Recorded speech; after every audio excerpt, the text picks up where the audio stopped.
Black History Month, we're highlighting stories of trailblazers and triumph in our area. And tonight, we are spotlighting the Rogers Park Golf Course in Tampa. 10 Tampa Bay News reporter Miranda Parnell spoke with the man who wrote the book on Rogers Park about how it was a haven for black golfers who decided to make their own way when bigotry blocked them from other fairways. Tucked away just outside of Sulphur Springs, it's a jewel for the black community.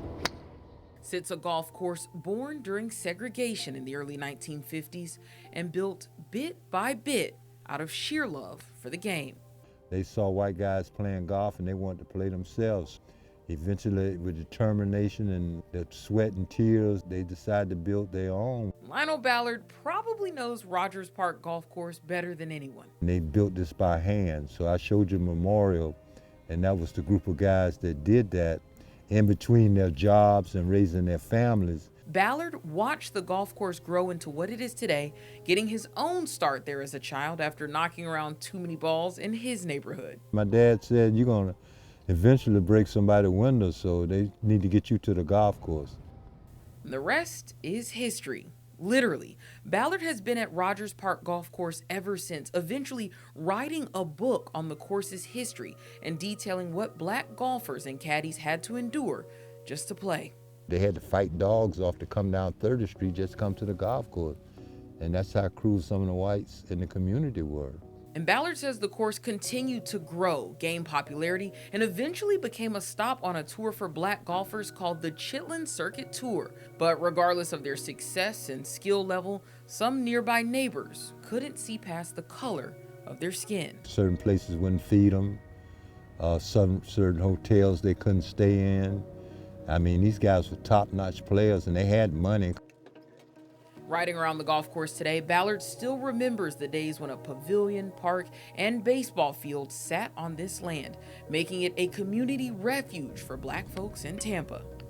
This was like a recreational haven for black people. For the weekend, everybody was here on Saturdays and Sundays. Place to be. That's where else could they go?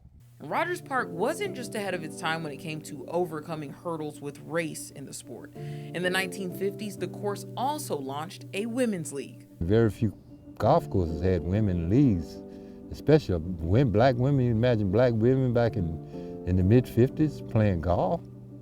I mean, think about that. And Ballard has experienced the history of Rogers Park Golf Course firsthand.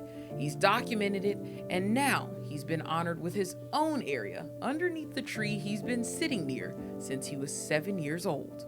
And one day they called me over here, and all these people were standing there, and I didn't know what they were doing, and then they unveiled it and said they was going to name this after me. And while other golf parks chose segregation and hate, Ballard says Rogers Park Golf Course always has been and always will be open to anyone who wants to play. They didn't care if you were white, black, green, purple. If you had a golf game, you were welcome to come play. No, it's open to the community. In Tampa, Miranda Parnell, 10 Tampa Bay News. Rogers Park Golf Course is now home to First Tee Tampa Bay. It's a character-building organization that teaches kids the game of golf from the ages of 5 to 18, making sure that all kids have a shot at learning the game no matter their background. And if you'd like to check out Ballard's book on the golf course, it's called Rogers Park Golf Course, 18 Holes of History.